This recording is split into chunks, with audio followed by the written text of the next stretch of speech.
এই যে ছবিটা, এই ছবিটাতে নাকি অশালীন প্রচুর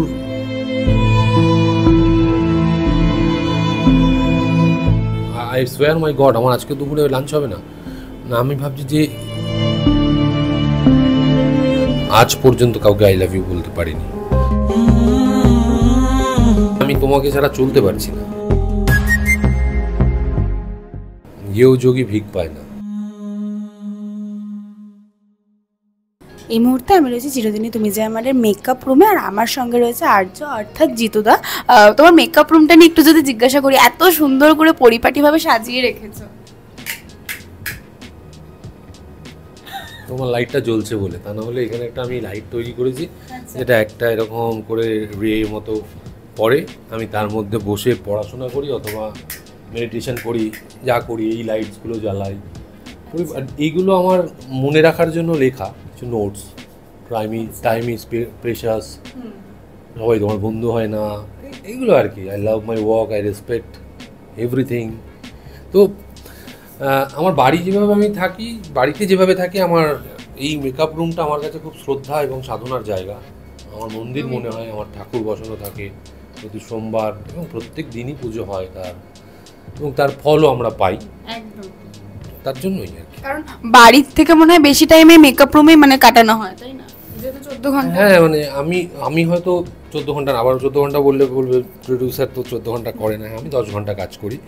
কিন্তু ধরো আরও 14 ঘন্টা যে বাকি, সেটা জিমে 2 ঘন্টা কাটালাম, বাকি 12 ঘন্টা বাড়ি। তাহলে আমি তোমার বাড়িতেও নিয়ে গেলে, সেখানে যদি তোমার বাড়িতে আমি 2 ঘন্টা থাকি, আমার ওই জায়গাটা তো আমার।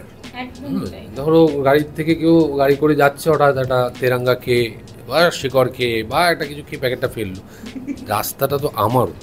আমার মনে হয় যে ওই সচেতনতা তৈরি হয় বাড়ি থেকে। আমি যদি এই জায়গাটা মেকআপ রুম ধরে নিই, যে আমাকে SDF দিয়েছেন এবং আমি যেমন ইচ্ছা করে যাব, আমি যাওয়ার সময় এসি লাইট এগুলো গুছিয়ে আমার যারা আছে সমস্ত কিছু পরিষ্কার করে যায়। আবার সকালবেলা ওরা করে, আবার আমরা আমাদের মতো করি। মানে আমার তো বাড়িতেও সেটা করবো আমি।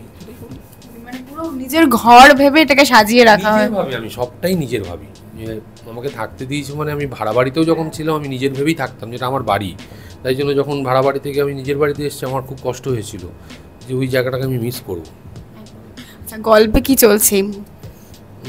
গল্পে তো তোমরা নিজেরাই দেখতে পাচ্ছ, প্রেম প্রেম প্রেম। এই গল্পটা প্রেম কেন্দ্রিক এবং ভালোবাসা কেন্দ্রিক। মানুষের প্রচুর ভালোবাসা আমরা পাই, মানুষ ভালোবাসা দেয়, তারা নিজেরা গল্প তৈরি করে ফেসবুকে বা সোশ্যাল সাইটে নিজেরা গল্প তৈরি করে ছাড়ে। তো যখন চোখে পড়ে খুব এনজয় করি যে মানুষ আমাদের নিয়ে ভাবে।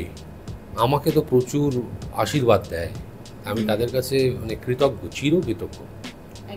মানে কেউই তো কাউকে বলে উঠতে পারছে না, দুজনই তো দুজনকে পছন্দ। অপর্ণা কিন্তু বলেছে, আচ্ছা, ওর সাহসিকতাকে কুর্নিশ জানাতে হবে।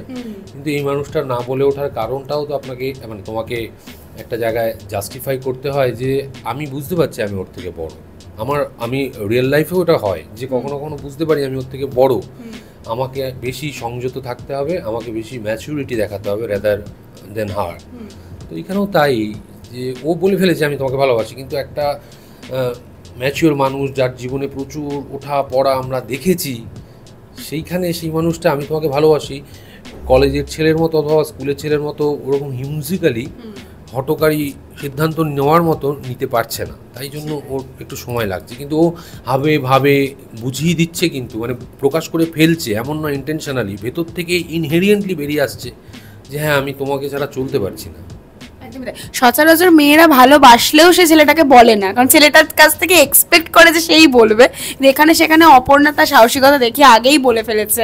এটা বলে, কিন্তু মানে আমার অভিজ্ঞতাতে আমি দেখেছি, মানে বলতে হ্যাঁ অনেকেই বলে, হতে পারে কিন্তু কম, আমার যেটা কম, হ্যাঁ সংখ্যায় কম। পুরুষরা আগে বলে, কিন্তু এখন বলে, এখন নয় আগেও আমি বলতে শুনেছি। মানে আমাদের মা বাবার সময়কার বা আমার দাদির সময়কার তারা বলতে শুনেছি আমি, যে তারাও নাকি বলেছিল আমি তোমায় ভালোবাসি, আগে বলেছি।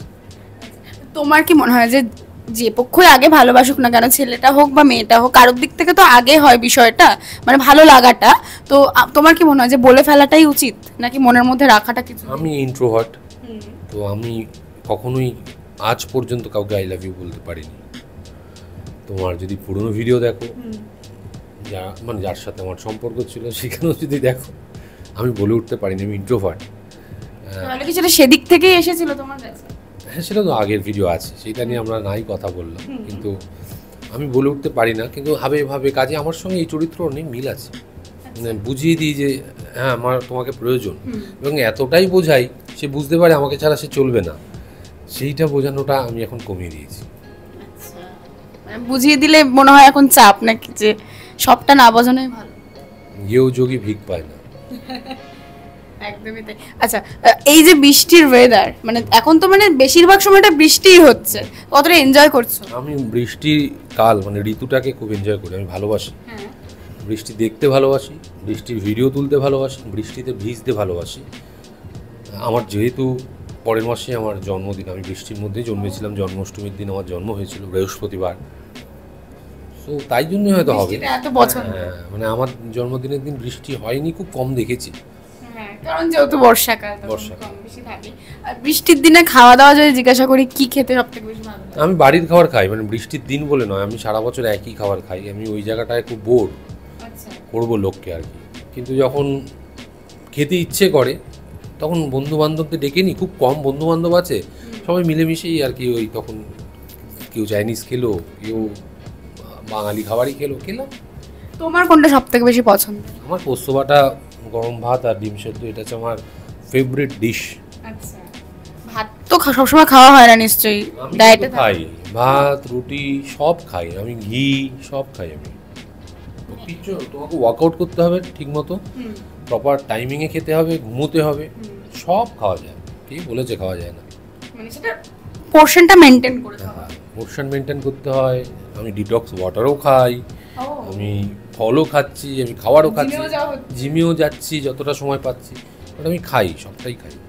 আমি যদি একটা প্রশ্ন করি যে অন স্ক্রিন কেমিস্ট্রি যেটা আমরা দেখতে পাই প্রত্যেকের ক্ষেত্রেই, সেখানে গিয়ে হিরো হিরোইনের মতো অফ স্ক্রিন একটা কেমিস্ট্রি বলতে কি তাদের মধ্যে একটা ছবি দেওয়া, রিলস বানানো বা এই যে আড্ডা, এই বিষয়টা তোমাদের ক্ষেত্রে এত কম কেন? হ্যাঁ, এটা তো ভয়ঙ্কর প্রশ্ন জিজ্ঞেস করেছো। প্রথমত দোষটা হয়তো আমারই খানিকটা, আমি একটু ঘরকুনো।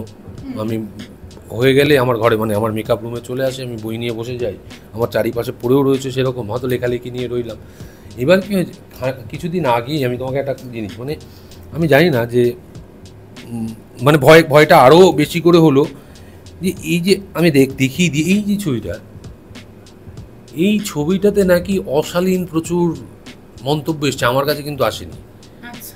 তাহলে যার কাছে এসছে বা অন্য কারোর কাছে এসছে, বা যারা সোশ্যাল মিডিয়া হ্যান্ডেল করে, আমার নয়, তাদের কাছে এসছে, এবং তার জন্য প্রচণ্ড কষ্ট পেয়েছে আমার অভিনেত্রী। সেই কষ্ট পাক, আমি তো সেটা চাইবো না, ভবিষ্যতেও চাইবো না, আমি তার জন্য দুঃখিত। তো আমি মানে সিটি সিনেমা আমাকে আগেও এসছে, আমি দেখলাম, দুঃখিত, তার জন্যও দুঃখিত।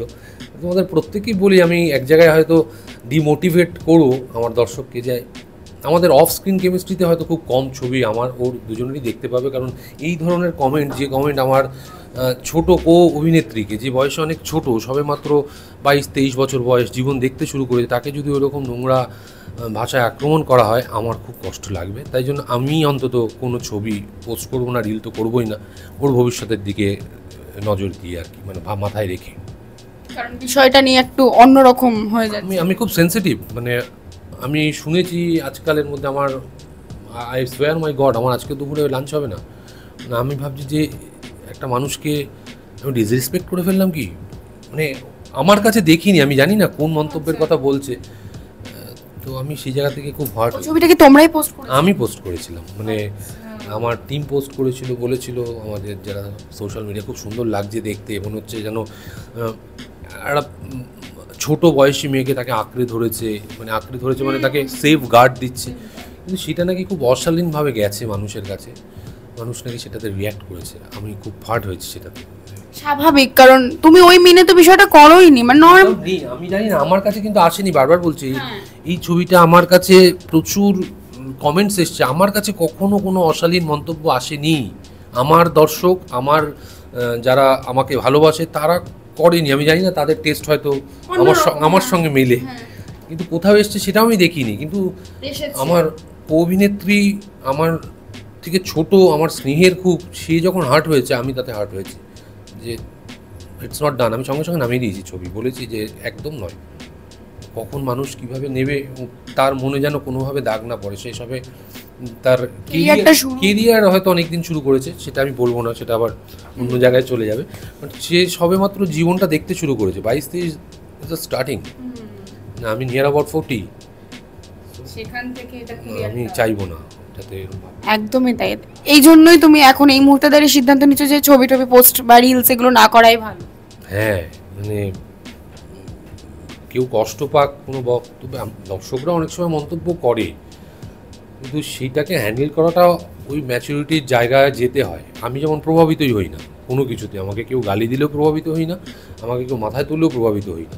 হ্যাঁ, আমার কাজ নিয়ে যখন কথা হয় আমি সেটা মাথায় নিই এবং সেই অনুযায়ী চলার চেষ্টা করি। আমি তো ব্লেসড আমার দর্শকের কাছে, যে আমার দর্শক কখনো এটা নিয়ে খারাপ মন্তব্য করেনি।